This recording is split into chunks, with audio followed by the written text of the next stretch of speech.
नमस्कार। मैं धनंजय कुमार, द नागरिक में आपका स्वागत है। आज बुधवार है और बुधवार को हम बात करते हैं देश की राजनीति पर। हमारे साथ है सुरेंद्र दुबे भाई साहब। सुरेंद्र भाई साहब नमस्कार, आपका स्वागत है। आप जानते हैं सुरेंद्र भाई नमस्कार। साहब जो है वरिष्ठ पत्रकार हैं, कई अखबारों में संपादक रहे हैं। और सुरेंद्र भाई साहब लखनऊ में है, उत्तर प्रदेश की राजधानी लखनऊ। उत्तर प्रदेश में जो चल रहा है भाई साहब, ऐसा लग रहा था कि बीजेपी सब घेर घार करके खत्म कर देगी। तब तर्क भी गढ़ लिए कि राम मंदिर में जो पैसा था वो तो हिंदुओं का था, तुम लोग कौन बोलने वाले हो, तुम लोग तो राम विरोधी लोग हो। योगी जी कह रहे हैं कि जय श्री राम का नारा लगाने वाले को पीटते थे तुम। क्या राम का नारा क्या बीजेपी के आने के बाद ही लगता था उत्तर प्रदेश में? उसके पहले लोग राम का नारा नहीं लगाते थे सुरेंद्र भाई साहब? जी देखिए, राम का नारा, उसको हम नारा नहीं कहेंगे, उसको कहेंगे राम नाम का उद्घोष या श्री राम का स्मरण। नारा इज ए पॉलिटिकल वर्ड और राम को पॉलिटिकलाइज नहीं किया जाना चाहिए। और जय श्री राम नहीं, राम राम, सीता राम, जय सिया राम, इस ढंग के तमाम संबोधन चलते थे जब तक भाजपा ने अपनी कमान नहीं संभाली। जय श्री राम तब से हुआ और फिर जब जय श्री राम तो कर दिया सबका काम, लेकिन इसके पहले श्री राम, राम राम, राम जोहार, सीता राम, ये सारे शब्द चलते। जी, तो अब वहां पे आप हैं, क्या आपको लग रहा है ये जो अयोध्या में चोरी का जो मैटर है, राम मंदिर में चोरी, अब चंपत राय और जो उनके साथ अनिल मिश्रा हैं, इस्तीफा उन्होंने कह रहे हैं दे दिया है, लेकिन इस्तीफा अभी स्वीकार किया नहीं गया है। कहा जा रहा है 6 जुलाई को मीटिंग होगी कमेटी की और उसके बाद तय किया जाएगा। क्या आपको लग रहा है कि जो जांच है, जो प्रक्रिया है, वो चोर को पकड़ने का है या चोर को बचाने का है? अभी तक जो हो रहा है, अगर डे वन से देखें, जब से ये बात निकली कि राम मंदिर में चोरी हुई है, गहना चोरी किया गया, रुपए चुरा ले गए हैं, तो जो कारगुजारी चल रही उससे लगता है कि बचाने की प्रक्रिया ज्यादा है। क्योंकि कायदे से तो जिस दिन पता चला था उसी दिन एफआईआर हो जानी चाहिए थी। तो एफआईआर हुई मेरे ख्याल 10-12 दिन बाद। उसके पहले ये होता रहा कि नहीं नहीं सब घटनाएं गलत हैं, सब चंपत राय मना करते रहे, फिर नृपेंद्र मिश्रा जो अध्यक्ष है वो मना करते रहे, फिर बाद में उन्होंने सीधे सीधे बचाव शुरू किया चंपत राय कि चंपत राय एक बहुत अच्छे चरित्र के आदमी हैं और उन पर शक नहीं किया जा सकता। अब आप ये पूछिए, कोई उनसे पूछे कि अध्यक्ष तो वही है निर्माण मंदिर निर्माण समिति के, और वही पीएमओ के एक तरह से प्रतिनिधि है। वो महासचिव थे, ट्रस्ट के महासचिव थे। नहीं, ट्रस्ट के महासचिव चंपत राय, चंपत राम है। जी मैं नृपेंद्र मिश्रा जी। की बात कर रहा हूँ, हाँ, नृपेंद्र मिश्रा नृपेंद्र मिश्रा निर्माण समिति के अध्यक्ष, बिल्कुल सही कह रहे हैं निर्माण समिति के अध्यक्ष हैं। और वो पीएमओ के डायरेक्ट प्रतिनिधि है। और उनसे पूछा जाना चाहिए कि भाई तुम क्या कर रहे थे, भाई तुम भी तो हर चौथे रोज वहां जा रहे थे, तुमको किस बात के लिए निर्माण समिति का अध्यक्ष बनाया गया? क्योंकि निर्माण तो अनवरत चल रहा था, जाहिर आपका हस्तक्षेप जारी था। तो अभी जो आपने सवाल पूछा, तो इस समय प्रयास जो है चोरों को बचाने का ही है और छोटे मोटे लोगों को फंसाने का है। जी। नहीं, लोग ये भी संदेह कर रहे हैं कि जो इनका इतिहास है भाजपाइयों का, और खास के व्यापम का जिक्र कर रहे हैं लोग, कि व्यापम में जिस तरीके से 70 से ज्यादा लोग संदेहास्पद स्थिति में मारे गए, जो व्यापम के मसले से जुड़े हुए, तो अब कहा जा रहा है कि संभव है कि जो है ये जो 8 पकड़े गए हैं, चूंकि ये जो निर्णय अब तक हुआ है उसमें जो आदित्यनाथ जी का जो स्टाइल था निर्णय लेने का, वो निर्णय वहां लागू हुआ नहीं। न बुलडोजर गया, न किसी के पाँव में गोली लगी। हालांकि अच्छा है, बुलडोजर भी नहीं गया और पाँव में गोली भी नहीं लगी, ये अच्छी बात। और चूंकि वो न्यायालय का मसला है, किसी पे आरोप लगाना ठीक है, आरोप लगा है, लेकिन उसको कोर्ट में पेश किया जाना चाहिए और सबूत के आधार पर उनके साथ न्याय होना चाहिए। हो सकता है वो गलत फंसाए गए हों, हो सकता है वो जो है छोटे मोटे हो शिकारी, बड़ा शिकारी कोई और बैठा है जिसको छोटे शिकारी को सजा दे करके बचा लेंगे। क्या आपको लग रहा है कि ऐसी कोई दुर्घटना हो सकती जैसे व्यापम में हुआ है? देखिए, दुर्घटना हो सकती है क्योंकि व्यापम में ही नहीं और बहुत से जगहों पर जहाँ कुछ जांच पड़ताल की बात थी तो हुआ। इस देश में तो जज लोया का कांड भी आपके सामने है। तो जब जज ही को उड़ा सकते हैं तो किसी के साथ कुछ कर सकते हैं, लेकिन वो हमारा विषय इस समय नहीं है। वो तो जब कभी होगा तो अपना पुलिस देखेगी, जुडिशरी देखेगी। अभी ये है कि इन्होंने घटना के मेरे ख्याल 12 दिन बाद एफआईआर की। अभी गोपाल राव, चंपत राय दोनों उसी मंडी परिसर में हैं और दोनों का जलवा बरकरार है। उन्हें किसी काम काज से दूर नहीं किया गया। तो जो पहली बात होती है कानून में कि जिस बात व्यक्ति के खिलाफ जांच हो रही हो उसे घटना क्रम से दूर रखा जाए। तो मीडिया में तो चल रहा है कि उनको हटा दिया गया है, काम काज में भागीदार नहीं है, वो हर चीज से दूर रखा गया, उनको ऐसा कहा जा रहा था। उनकी उनकी बाकायदा कल फोटो आई है, वीडियो आए हम्म। हैं जहां वो बाकायदा है। वो गोपाल राव भी है जिनके बारे में हम्म। कहा जा रहा था कि गए हैं। ठीक है ना। और पुलिस ने इनकी पुलिस रिमांड भी नहीं ली है। जुडिशियल रिमांड में लोग भेजेंगे। तो अगर ये पुलिस रिमांड मांगते तो पुलिस दे देती रिमांड। भाई आजकल की जुडिशरी में कोई दिक्कत तो है नहीं, तो लोग मांगे ही नहीं होगा, क्योंकि मांग के क्या करेंगे, क्या निर्णय लेंगे, क्या करेंगे। सारा प्रयास ये है कि पूरा मामला जितना स्वाभाविक ढंग से हो, पूरी उल्टी सीधी जांच करके कोर्ट में एक चार्जशीट पेश कर दी जाए, ताकि मामला मीडिया से हट करके कोर्ट के पास चला जाए। क्योंकि कोर्ट में तो सुनवाई रोज होगी नहीं, जिस दिन होगी उस दिन हो अल्लाह होगा। तो लेकिन एक बात आप जानिए धनंजय जी कि बीजेपी वाले जो नेता हैं जिनसे हमारी बात हुई कहते हैं कि डैमेज हुआ है और अच्छा खासा डैमेज हुआ है।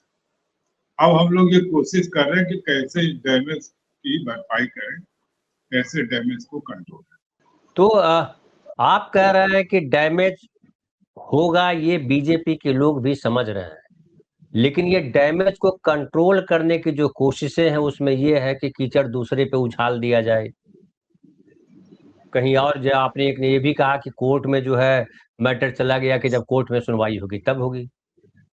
लेकिन क्या आपको लग रहा है कि इतना भर से जो इस तरह से डैमेज कंट्रोल कर रहा है और कह रहे हैं कि हिंदुओं ने पैसा दिया, हिंदुओं ने खा लिया, तुम कौन हो बोलने वाले, तुम तो राम भक्त थे नहीं, तुमको राम तो काल्पनिक मानते थे, वगैरह वगैरह बातें कर रहे हैं। क्या आपको लगता है कि ये तर्क जो है डैमेज कंट्रोल कर पाएगा? हाँ, नहीं करेंगे, लेकिन देखिए जब अगर भक्त आप पाल लेते हैं तो भक्त इसमें दिमाग नहीं लगाता है कि क्या बात लॉजिकल है। और भक्त कौन है? मनोज तिवारी जैसे लोग हैं, जो भोजपुरी के बड़े बड़े स्टार हैं, दिल्ली प्रदेश भाजपा के अध्यक्ष रहे हैं। वो ये अगर कहते हैं कि भाई हिंदुओं का पैसा तो हिंदुओं ने खा लिया, तो कल फिर मुसलमान कहेंगे कि भाई हमसे क्यों पूछ रहे हो, मुसलमानों ने पैसा दिया तो मुसलमान खा लिया। कल सरदार कहेंगे, परसों क्रिश्चियन कहेंगे।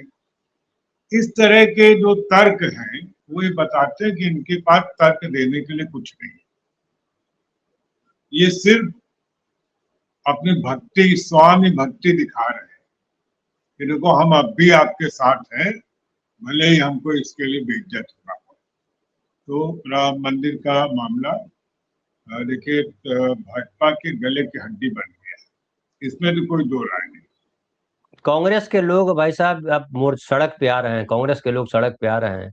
एक वीडियो में दिखाता हूँ, कल गए वो राम मंदिर, कह रहे हैं हम दर्शन करने जा रहे थे लेकिन हमको दर्शन करने नहीं दिया गया। और खास करके जो उनके अध्यक्ष हैं अजय अजय राय, राय। उनको जो, अजय राय बिल्कुल, उनको होटल में नजरबंद कर दिया गया। फिर उसके बाद उनको कृषि विश्वविद्यालय के गेस्ट हाउस में ले जाया गया। इसके अलावा किशोरी लाल शर्मा, तनुज पुनिया, उज्जवल रमन, ये सब जो सांसद हैं उनको हाउस अरेस्ट कर लिया गया। तो ये सब कार्रवाई जो कर रहे हैं, और वीडियो भी हम दिखाएंगे आपको, ये सब जो कार्रवाई कर रहे हैं, कांग्रेस के कार्यकर्ताओं को पकड़ पकड़ कर ले जा रहे हैं। क्या इससे मामले पे पानी पड़ेगा, मामला ठंडा होगा या और भड़केगा?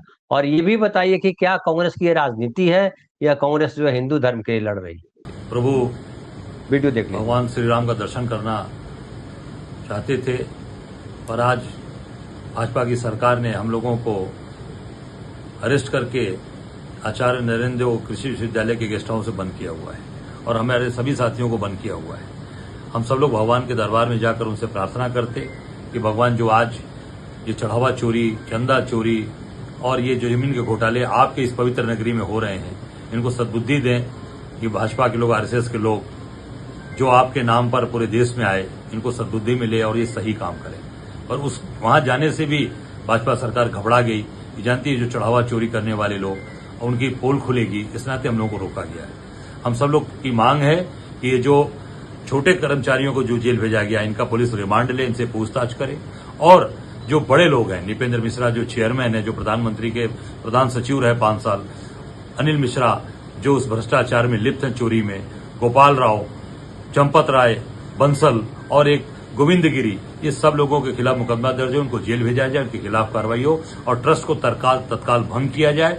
ट्रस्ट जो है वो परम पूज्य शंकराचार्य के द्वारा वहां पे लोग नामित हों, जो धर्म के लोग हों, अयोध्यावासी खास करके उसमें अयोध्या के लोगों को, क्योंकि भगवान राम की सेवा अयोध्या के लोग करते चले आ रहे हैं पीढ़ियों से, अयोध्या के लोग उसमें शामिल हो ट्रस्ट में, यह हमारी मांग है। और तत्काल इन चोरों को, जो चढ़ावा चोर हैं, चंदा चोर हैं, जो भगवान राम का पैसा खा गए, माँ के आंचल का पैसा खा गए, जो माँ अपने आंचल में पैसा बांध कर पल्लू में जाकर चढ़ाती है, उसका पैसा खा गए, इनके खिलाफ तत्काल कार्रवाई हो, ये मेरी मांग है।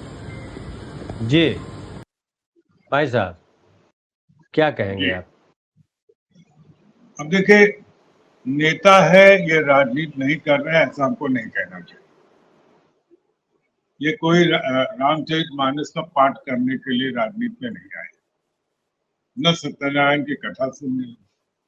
हाँ, अगर ये सही बात कह रहे हैं तो ठीक, राजनीति कर रहे हैं, लेकिन अगर ये जा रहे हैं प्रदर्शन करने गए तो उनको रोकना नहीं चाहिए, क्योंकि लोकतंत्र में यही सिस्टम है कि भाई हम सरकार के किसी काम से नाराज हैं। अच्छा, यहाँ तो नाराजगी की बात भी नहीं, आप खुद FIR कर चुके हैं 8 लोगों के खिलाफ। हमें लग रहा है कि हमें जनता की भावनाओं के साथ जुड़ना चाहिए। हम मंदिर में जा रहे हैं, भगवान को दर्शन करेंगे तो भगवान से क्या कह देंगे? यही कहेंगे ना कि इन चोर लोगों से हमारा पीछा छुड़ाओ, हमारे देश का पीछा छुड़ाओ, क्या कह देंगे? तो ये है तो शुद्ध राजनीति, लेकिन ये देखना होगा कि इसके जरिए बीजेपी के लिए समस्या तो होती, क्योंकि खबर लगातार बनी हुई। देखिए, आप इधर कई रोज से देख रहे हैं कि राम मंदिर से खबर हट नहीं रही है। तो वो अब जैसे सेशल्स में पुरस्कार की बात की गई, तो ये इसीलिए की गई कि भाई ये राम मंदिर की बात ना हो, लेकिन अब राम मंदिर की बात आ रही है। और बीच बीच में जो धर्मेंद्र प्रधान और काकरोच पार्टी, उनकी आवाज तो खड़े दबाए हुए है, तो इस वजह से कोई दिक्कत मुझे नहीं लगती है। और राम मंदिर का जो मुद्दा है, इनके न चाहते हुए भी एज इट इज बना हुआ है, और खबरों में इसलिए कि वो चाहे पॉजिटिव सही चाहे नेगेटिव, बड़े मीडिया को भी उसको मतलब चैनल्स को भी उसको बोलना पड़ रहा है, और पहले जो मीडिया है वो तो बात कर ही रहा है। तो क्या आपको लग रहा है कि अब जो है कांग्रेस मोर्चा लेकर के उतर गई है अगर, तो ये मुद्दा दबने के बजाय और उभरेगा और कांग्रेस, ये बीजेपी का ज्यादा बड़ा नुकसान होगा? क्या ऐसा आपको लग रहा है? देखिए, कांग्रेस ने मोर्चा लिया है तो अब खबर तो बाहर आएगी, और लोकतंत्र में क्या है भाई, आप धरना प्रदर्शन करते हैं, अगर उसकी बात आती है तो जब ये बात आएगी कि कांग्रेस ने धरना प्रदर्शन किया, तो ये भी आएगी कि किस लिए किया। तो कल इसलिए किया कि चंपत राय, गोपाल राव, इन सब लोगों ने इनकी मिली भगत से मंदिर में चोरी हो गई। और राम मंदिर का मुद्दा सारी बातों के बावजूद एक वोट का मुद्दा तो है ही है। और वो असर भी कर रहा है। देखिए, अब खबर ये है कि वहां से लगभग 4-5 लाख रुपया रोज चढ़ावा चढ़ता था, जो घट के 1-1.5 लाख रुपए पर आ गया। तो जाहिर है ऐसा जाने वाला श्रद्धालु है जिसको लग रहा है कि हमें यहाँ चंदा नहीं चढ़ाना चाहिए, सब खा जा रहे हैं। और अगर ये स्थिति रहेगी तो दुकान कैसे चलेगी? भाई, इनको कोई भगवान को प्रसन्न थोड़ी करना, ये तो खुद ही कह रहे हैं भगवान को हम लाए हैं। आप लाए भगवान तो भगवान का खर्चा तुम संभालिए, दूसरा कोई क्यों आपको चंदा दे? तो फंस तो गया है मामला। और लोग तो यहाँ तक कह रहे हैं कि भाई जो राम भाजपा को लाए थे वही राम अब भाजपा को लेके चले जाएंगे। इस ढंग की बातें शुरू हो गई है। अब मुझे पता नहीं कितना होगा कैसे। विसर्जन कर देंगे राम ही, ये बता रहे हैं लोग। हाँ, ऐसा कह रहे हैं लोग। जी, एक और वीडियो दिखाते हैं, सुप्रिया श्रीनेत क्या कह रही हैं, वो भी कुछ नई जानकारी दे रही हैं। जरा एक बार इनको सुन लीजिए, फिर जो है हम आगे बढ़ते हैं। क्रिमिनलाइज्ड गैंग एक ऑपरेट कर रहा था। और मैंने भारत समाचार में अभी खबर पढ़ी आते वक्त, चंपत राय बंसल कोई महासचिव नहीं थे, वो तो पूरे राजा आदमी थे भैया। एक एजेंसी, सिक्योरिटी एजेंसी उनकी थी, 400 लोग उसमें कार्यरत थे। महीने का 1 करोड़ मतलब साल का 12 करोड़ रुपए उस सिक्योरिटी एजेंसी को दिया जाता था। वो सिक्योरिटी एजेंसी बीजेपी के एक्स एमपी बिहार के कोई है, उनकी सिक्योरिटी एजेंसी है। 400 निजी कर्मी, सुरक्षा कर्मी उस मंदिर में चंपत राय की सुरक्षा करते थे। और वो उस रूट पर भी तैनात रहते थे जहां पर गिनती होती थी, जहां से पैसा बैंक जाता था। तो सबसे बड़ा सवाल यह है कि केंद्र की सुरक्षा बल तैनात है, राज्य का फोर्स तैनात है, तो ये 400 निजी सुरक्षा कर्मी 1 करोड़ रुपए महीने पर क्या कर रहे थे? चंपत राय जी को अगर राजा बनना ही था तो चढ़ावे और चंदे से राजा बनने का उनकी इच्छा पूरी की जा रही थी। उनका जीवन में और वो क्या क्या करते थे, उनकी क्या प्रेफरेंसेस थी, अदरवाइज मैं उस पर चर्चा नहीं करना चाहती। वो लोग बोल ही रहे हैं तो आरएसएस के बारे में पुरानी बातें कही जाती हैं। लेकिन हाँ, मेरे मन में यह सवाल जरूर उठता है कि ये निजी सुरक्षा कर्मी क्या कर रहे थे उनके लिए। सुरेंद्र भाई साहब, जो सुप्रिया कह रही हैं वो तो आगे की बात कह रही हैं। कह रही हैं कि 400 सिक्योरिटी गार्ड जो है चंपत राय की सुरक्षा में लगे थे, 1 करोड़ रुपया महीना दिया जा रहा था, 12 करोड़ रुपया ये, ऐसे ढेर सारे खर्चे हैं। और ये भी आया मीडिया में कि ट्रस्ट के जो मेंबर्स थे, कहा गया कि उनको भी डिटेल नहीं दिया जाता था कि खर्च कैसे हो रहा है, क्या हो रहा है और क्यों हो रहा है, वगैरह वगैरह। जिस तरह से सुप्रिया कह रही हैं, जिस तरह से अब तक बचाया जा रहा है चंपत राय को, ऐसा लग रहा, कई लोग आरोप भी लगा रहे हैं कि प्रधानमंत्री चुप क्यों हैं। प्रधानमंत्री शिलान्यास में थे, प्रधानमंत्री उद्घाटन में थे, प्रधानमंत्री झंडा फहरा रहे थे, प्रधानमंत्री राम की उंगली ले पकड़ करके मंदिर ले जा रहे थे, प्रधानमंत्री हर जगह थे। प्रधानमंत्री के प्रधान सचिव नृपेंद्र मिश्रा मंदिर निर्माण समिति के अध्यक्ष थे, उनके बड़े क्लोज जो है चंपत राय जी जनरल सेक्रेटरी थे। प्रधानमंत्री खुद आ जा रहे थे, प्रधानमंत्री के अमले झमले भी और होंगे। इसके बावजूद चोरी हो गई, लेकिन प्रधानमंत्री कुछ बोल नहीं रहे हैं। तो क्या प्रधानमंत्री के संज्ञान में ये सब नहीं था? प्रधानमंत्री से छुप के ये सब हुआ होगा, ऐसा लगता है आपको? आप ये बताइए, इस पूरे देश में बहुत कुछ होता है, प्रधानमंत्री की जब इच्छा होती तो बोलते हैं, जब उनको सूट करता है, जब नहीं इच्छा होती तो नहीं बोलते हैं। और जब बगैर मुहूर्त के उनके इंसिस्टेंस से उद्घाटन तक का काम होता तो जाहिर है मंदिर में उनकी इच्छा थी। जाहिर है कि जब उन्हीं के दबाव में सुप्रीम कोर्ट ने गलत निर्णय दिया और मंदिर निर्माण का क्रम शुरू हुआ, कोर्ट ने कहा था कि आप ट्रस्ट बनाइए, लेकिन कोर्ट ने ये नहीं कहा था कि चंपत राय को बना देना। ट्रस्ट का जो नॉर्मल स्ट्रक्चर होता है, जो सरकारी ट्रस्ट होगा, उसमें गवर्नमेंट के लोग ही मैक्सिमम होंगे। 2-4 लोग आपके देव स्थानम की जितनी भी ट्रस्ट बनी हुई है देश भर में, 80% सरकार के लोग रहते हैं, 20% में ताकि वहां के लोकल मंदिर के लोगों को न लगे कि हमको इग्नोर कर दिया गया है, तो उनको शोभा के पदों पर रखा जाता है। यहाँ तो पता चला कि सरकार शोभा के पदों पर, असली पद पर चंपत राय थे। और ये तो खबर है, हमको नहीं मानता कि भाई 400 लोग उनकी सिक्योरिटी में लगे थे। अब भाई वो 400 की संख्या हो सकता है 400 ना लगे। आप देखिए लेबर सप्लाई होती है ना, तो बहुत लोग यही काम करते हैं कि वो कहते हैं आपके यहाँ लेबर हम सप्लाई करेंगे, तो 50 लेबर सप्लाई करते हैं, 200 लोगों का बिल भेज देते हैं और पेमेंट आ जाता है। हाँ सही बात, ये भी होता है, बिल्कुल सही कहते हैं।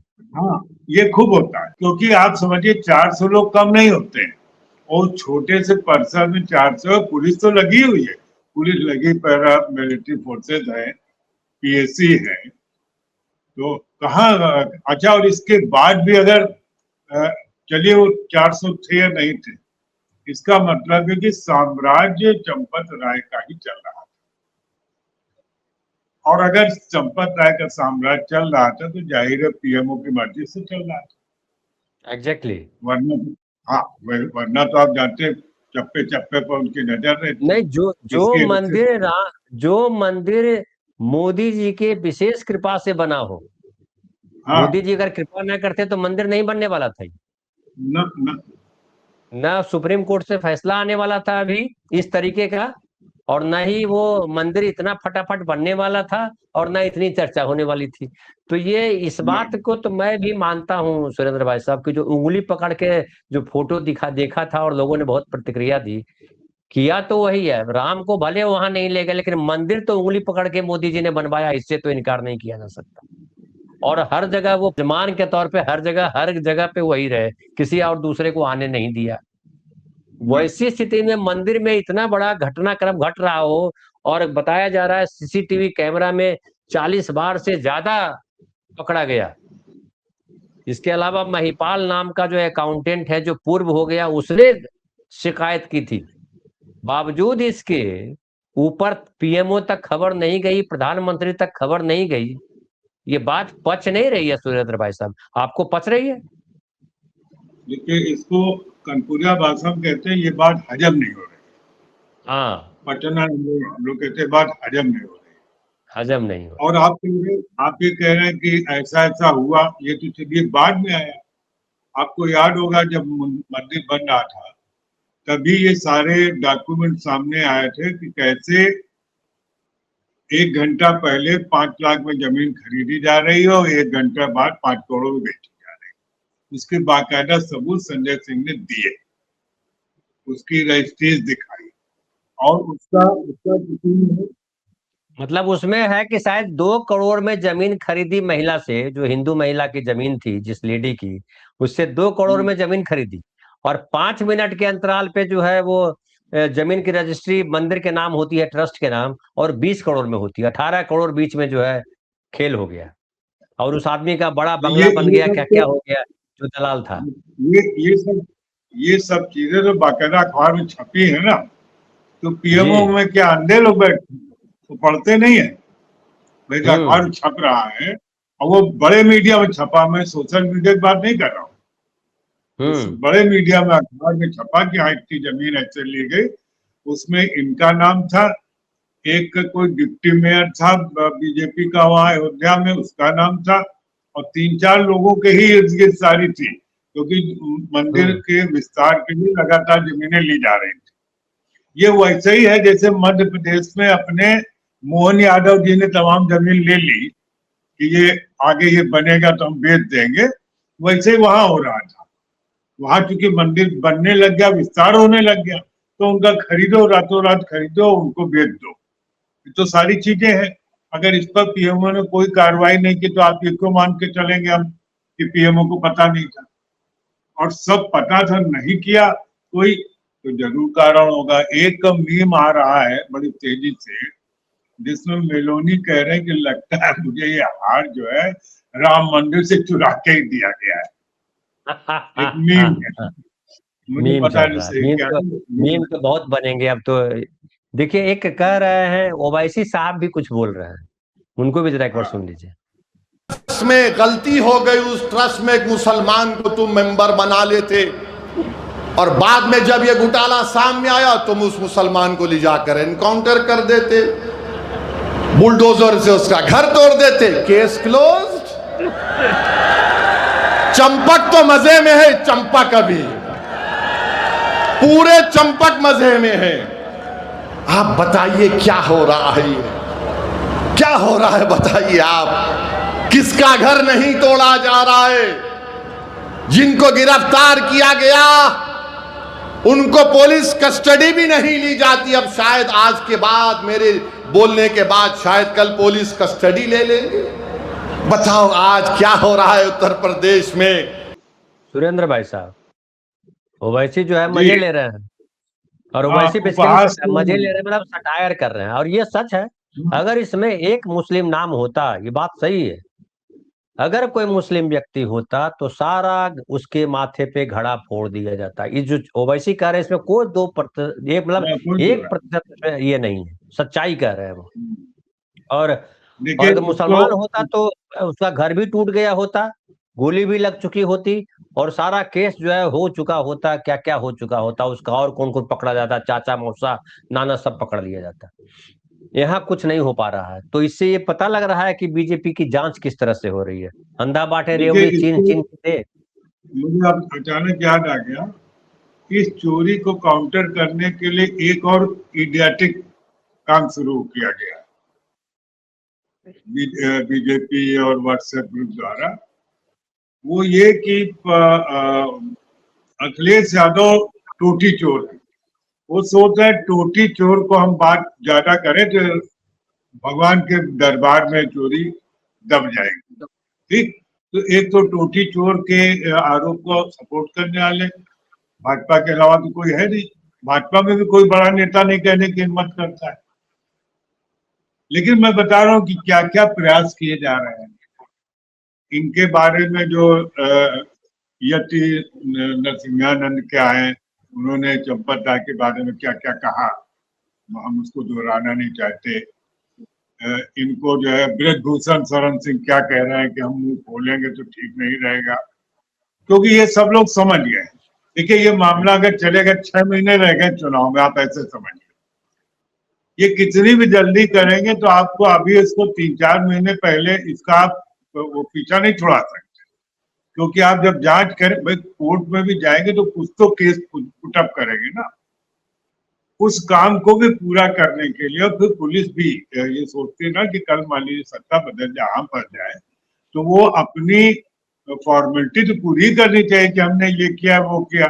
अब आ भी रही तमाम खबरें कि साहब चंपत राय के पास इतनी संपत्ति है, गोपाल राव। अच्छा, गोपाल राव जिस दिन FIR हो रही थी, उसी दिन गोपाल राव बेंगलुरु में वो जो नंबर 2 है RSS में, क्या दत्ता होसबोले उनके पास थे। तो इसका मतलब होसबोले के वो खास आदमी होंगे, और चंपत राय हो सकता सीधे प्रधानमंत्री के खास आदमी हो, या मोहन भगवान भागवत। इससे नीचे कोई मामला नहीं है, वरना चंपत राय को मुर्गा बना या तो ये हाँ भागवत के करीबी है या प्रधानमंत्री करीबी। और नहीं, इसमें शेयर होल्डर, इसका मतलब जो है पूरा RSS बीजेपी है, कि जो पैसा आ रहा है वो उनके फंड में जा रहा है। क्योंकि अभी भी जो प्रयास है सुरेंद्र भाई साहब, जो मुझे दिखाई पड़ रहा है कि ट्रस्ट पर से अपना कब्जा BHP RSS बनाए रखना चाहता है, कि ट्रस्ट पे हमारे लोग रहे। आपने जैसे शुरुआत में कहा कि सरकार, कोर्ट ने कहा था कि सरकार एक ट्रस्ट बनाए और वो ट्रस्ट मंदिर बनाए और कामकाज देखे, लेकिन आपने कहा है कि सरकार कम है और विश्व हिंदू परिषद और RSS के लोग ज्यादा है। अभी भी वो कब्जा बनाए रखना चाहते हैं। तो इसका मतलब है कि ये कह रहे हैं कि भैया हमारा मंदिर हमने बनाया, तुम कौन हो बोलने वाले। तो मतलब ये पर्सनल प्रॉपर्टी के तौर पे वो ट्रीट कर रहे हैं, और वहां से जो पैसा आ रहा है, माल आ रहा है, वो सब उनका है, उनके लिए लगेगा, क्योंकि वो हिंदू धर्म के ठेकेदार हैं, हिंदू धर्म की तरक्की के लिए वही काम कर रहे हैं, बाकी कोई देश में संस्था नहीं है। ये नैरेटिव भी गढ़ा जाएगा। क्या आपको ऐसा लगता है? एक आदमी बजरंग दल भी है, विनय कटियार, वो भी सीधे सीधे कह रहे हैं कि करोड़ों का खेल हो रहा है। ये तो सब इन्हीं के आदमी है ना। तो अब उनको लग रहा है कि अब मौका मिला, हमको तो 5 पैसे दे नहीं रहे। तो मंदिर आंदोलन में सबसे बड़ी भूमिका शुरुआती जो है विनय कटियार की थी, और न पैसा दिया न पद दिया, किनारे कर दिया अब दूध की मक्खी की तरह। हाँ, पद भी नहीं दिया। तो मुझे लगता है कि ये लोग जो है कोशिश में, और इसीलिए देखिए अब एक बातचीत शुरू हुई है कि एक हम सीईओ नियुक्त कर देंगे और उसी के साथ नाम चढ़ाया जा रहा है नृपेंद्र मिश्रा। इसीलिए उनको कोशिश की जा रही है कि ये इस पूरे दायरे में कहीं ना आने पाए। भाई मैं पूछ रहा हूं कि भाई आप मंदिर निर्माण समिति के अध्यक्ष, तो आपकी तो पूरी जिम्मेदारी है। अच्छा, जिम्मेदारी तो अपने योगी जी की भी, हर चौथे रोज तो वहीं जाते थे आरती करने। तो क्या करने जाते थे? ये पता करने जाते थे कि माल पार हो गया कि नहीं हुआ, हमारा माल आया कि नहीं आया। क्या पता करने जाते? हाँ, हाँ, हाँ, हाँ, प्रधानमंत्री बहुत बार गए हैं, जी, और गर्भगृह में 4-6 लोग जाते थे। तो जाते इस थे। पूरे चोरी के गर्भ में क्या, ये तो गृह में गए हुए लोग ही बता सकते, इनको पता नहीं, होना लेकिन चाहिए। जी, जिस तरह से उसमें वो भी कूद गए हैं, अभी मुक्तेश्वरानंद शुरू से बोल रहे थे, अब अभी मुक्तेश्वरानंद भी बड़े मुखर हैं। क्या वो कह रहे थे कि भाई ये तो तुम कह रहे हो कि रामानंद संप्रदाय के अगर मंदिर है तो रामानंद संप्रदाय को सौंपो, तुम अपने पास क्यों रखे हुए हो? तो ये जो एक चौथा एंगल है शंकराचार्य वाला, शंकराचार्य जी क्या इस पूरे प्रसंग में उतरेंगे और उतरना चाहिए? देखिए मुझे लगता है, देखिए आलोचना के तौर पर तो उतरना चाहिए, लेकिन उस ट्रस्ट में शामिल करने के तौर पर नहीं होना चाहिए। क्योंकि देखिए इतने संप्रदाय हैं, रामानंदीय, भजनानंदीय, पता नहीं कौन कौन, कि फिर उसका कोई अंत नहीं है। इसीलिए जो हमने कहा आपको कि आप सरकार की एक ट्रस्ट रहेगी, और अभी भी सरकार के लोग हैं कुछ, लेकिन वो किनारे हैं। भाई वीएचपी को ऐसा कोई कोर्ट ने ये निर्णय नहीं दिया था कि विश्व हिंदू परिषद को सौंप दीजिए। उन्होंने सरकार को कहा कि आप वहां ट्रस्ट एक बना दीजिए। तो आप किसी धर्म विशेष के लोग को, हिंदुओं का ठीक हिंदू को देंगे, लेकिन आप वीएचपी को बना देंगे, बजरंग दल को बना देंगे, कि आरएसएस को बना देंगे, कि दुर्गा वाहिनी को बना देंगे, आप नहीं कर सकते। जी अच्छा, ये ओवैसी साहब भी उतर गए। चुनाव है, आपने कहा कि 6 महीना से ज्यादा का समय नहीं है, 8 महीना हो, जो भी हो, 2027 में तो चुनाव होना ही होना है। पता नहीं कब होना, आपको पता होगा किस महीने होना है। 2027 में फरवरी चुनाव होना है, फरवरी मार्च में होना, तो बहुत ज्यादा वक्त नहीं है। बिल्कुल आपने सही कहा, फिर तो 6 महीना का वक्त है। ओवैसी साहब भी उतर गए हैं, और वो एक स्टेक जो है उत्तर प्रदेश में मुसलमान, उसको लेकर के तो है कि मुसलमानों को तो खूब इनकाउंटर किया गया, मॉब लिंचिंग की गई, उनकी मस्जिदें तोड़ी गई, कोई लड़ते हुए दिखाई नहीं पड़ रहा है। कई मस्जिदें तोड़ी गई उनकी। इवन ये हुआ कि आई लव मोहम्मद कह करके कि पोस्टर मिला है आई लव मोहम्मद का, और वहां वो जाकर के मस्जिद तोड़ा है। आप क्या आपको लगता है, अभी तक मैं देख रहा हूं कि कहीं उस बात से आगे नहीं बढ़ पाई है समाजवादी पार्टी, या कहिए कि अखिलेश, जो उन्होंने शुरुआत में आरोप लगाया था पवन पांडे जी ने, वहां से जो किस्सा चला, तो वो आरोप के आगे बढ़े नहीं, कहीं उनके कार्यकर्ता उतरे नहीं सड़क पे। कांग्रेसी तो फिर भी उतर गए हैं। क्या आपको लग रहा है कि ये जो पूरा राजनीतिक प्रक्रिया बन रही है, राजनीतिक माहौल बन रहा है, इसमें अखिलेश यादव कितना बड़ा प्लेयर बन पाएंगे? क्या अब ये भी एक चर्चा चल रही है कि कांग्रेस जिस तरह से एक्टिव हुई है और अभी नया प्रभारी बनाया गया है, राजेंद्र पाल गौतम जी को, दलित व्यक्ति को प्रभारी बना दिया गया है, क्या कुल मिलाकर के कांग्रेस जो है अब बराबरी की बात भी करने लगी है? तो ये अखिलेश यादव अभी बैकफुट पे क्यों नजर आ रहा है? देखिए अखिलेश यादव के बैकफुट पर नजर आ रहे हैं। उनको लगता है कि अगर हम फ्रंट फुट पर खेलेंगे तो हमारे साथ मुसलमान साथ में आके खेलने लगे, उससे फिर हिंदू मुस्लिम बन जाएगा, जो मैं समझ रहा हूँ। तो सोच रहे हैं कि हम बैक फुट पर ही खेलें, और ये सही भी है कि अगर आप फ्रंट फुट पर खेलेंगे तो भाई जो सबसे ज्यादा प्रताड़ित है वो आपके साथ खड़ा होगा, तो जाहिर उसमें सबसे ज्यादा मुसलमान ही खड़ा होगा। जब वो खड़ा होगा तो फिर बीजेपी को कहने का मौका मिलेगा कि देखो हम तो कह रहे थे कि मुसलमान सब ये करेंगे। क्योंकि अभी जो तमाम सर्वे हुए ये हुए उसमें ये है कि ये पाया गया कि लोगों के मन में ये दहशत हिंदुओं के भरी जा रही है कि मोदी जी बहुत घटिया आदमी, योगी जी बहुत घटिया आदमी, सब ठीक है, लेकिन अगर ये नहीं रहे तो मुसलमान तुम्हारा जीना हराम कर, और ये कस के है। इसकी वजह से ये जानते हुए भी कि ये बीजेपी गलत कर रही है, कुछ लोगों को उसमें रहता है कि हमारे पास विकल्प क्या है, हम चाहे मोदी जी की लाठी खा लें चाहे मुसलमान की नहीं लाठी तो खा लें। क्या आप पत्रकार रहे, लंबा समय आपने यूपी में दिया है, आपने सब देखा, क्या मुसलमान इस लेवल पे है कि वो हिंदुओं को पानी पिला दें? हिंदू उसके नहीं, सामने सुरक्षित नहीं है, ऐसी स्थिति है? नहीं है, आज भी नहीं, पहले भी नहीं था। और देखिए आप इसको ऐसे समझिए कि मुस्लिम जो है आज से 40 साल पहले वाला मुसलमान नहीं रह गया। अब उनके लड़के पढ़ लिख गए हैं, प्रोग्रेसिव हो गए हैं, समाज के मुख्य धारा में आए हैं, बड़े बड़े पदों पर नौकरियां कर रहे हैं, पुलिस में है, मिलिट्री में है, पायलट हैं। तो वो जो उनका एक जो 100% जो था मुस्लिम्स का, जो इनका विरोध करता था, उसमें तो 50% वैसे ही डिवीजन है, क्योंकि जो पढ़ा लिखा लड़का है वो इस सब चक्कर नहीं पड़ना चाहता। आप मंदिर बनने दो, मस्जिद बनाओ ना बनाओ, उसको मालूम है ना मंदिर हिंदू खाने को दे रहा है ना मस्जिद मुसलमान खाने को दे रहा है, तो वो अंतर तो वैसे भी पड़ा है।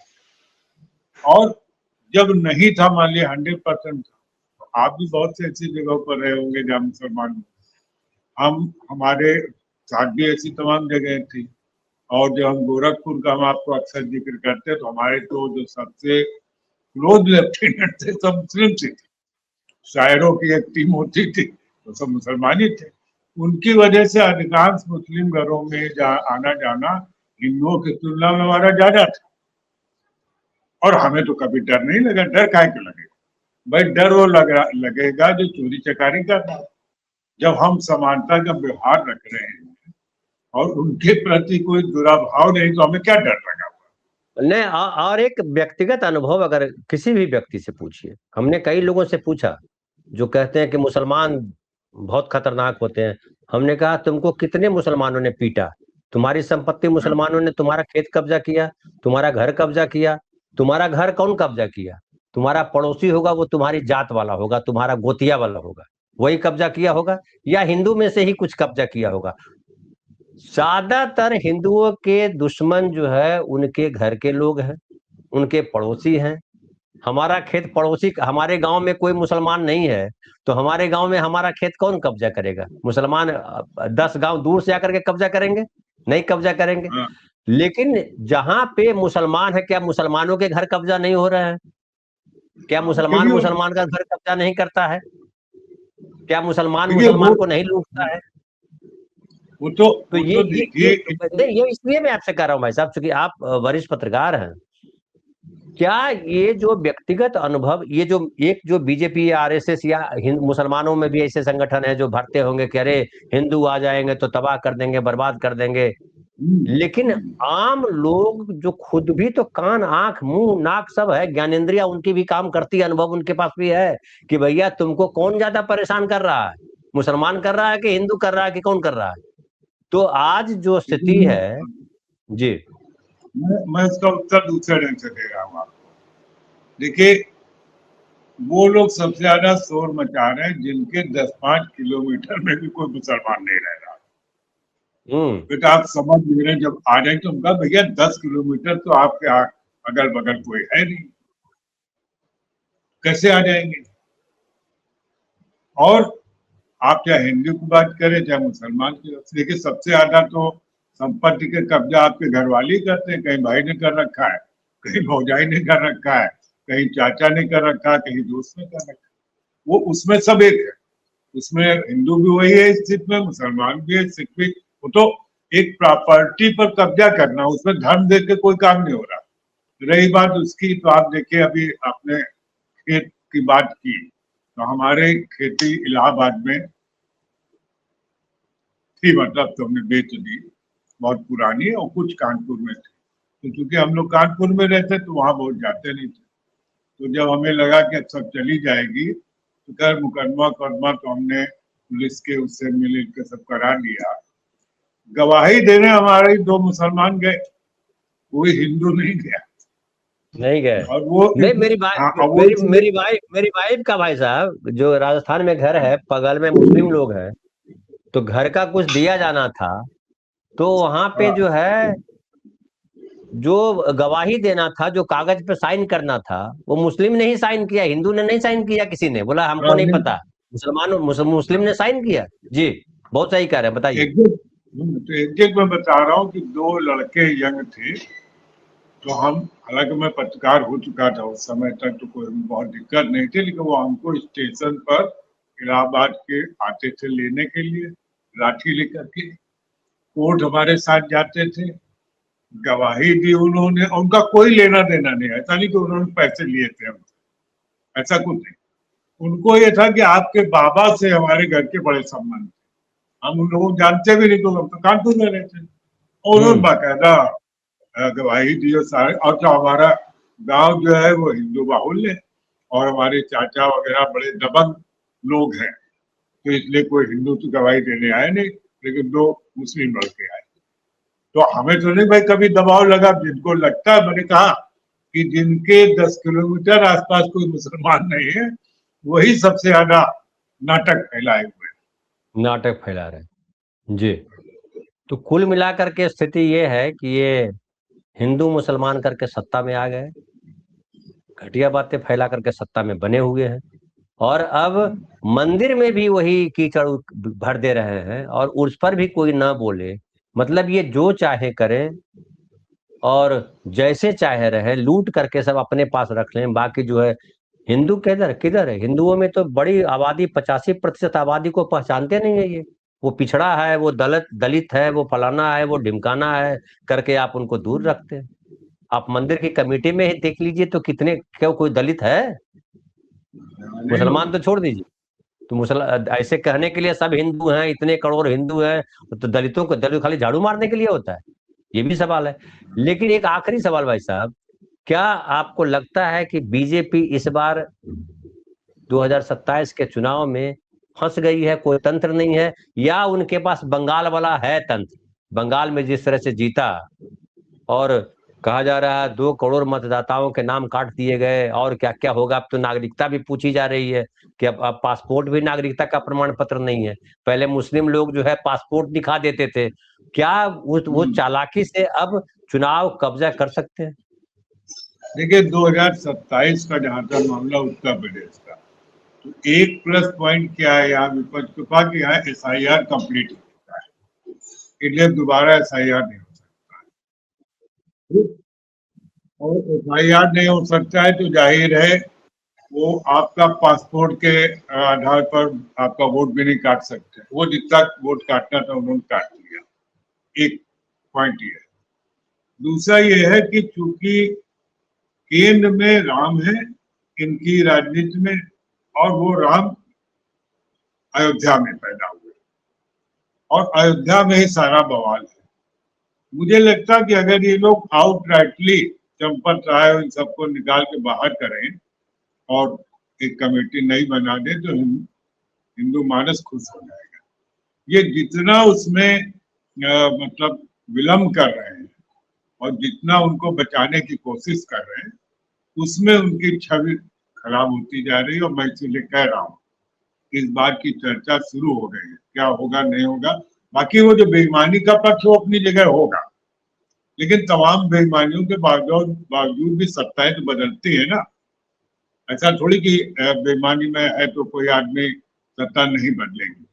मुझे ऐसा लगता है कि लोग जो ये कह रहे हैं बड़ी तेजी से कि भाई जो राम को लाए थे, राम अब उन्हीं को लेकर जाने वाले, ये चर्चा शुरू हो गई। जी ठीक है, तो बहुत बहुत धन्यवाद भाई साहब, आपने तमाम बातें कर दी जो वहां से सवाल बनते थे।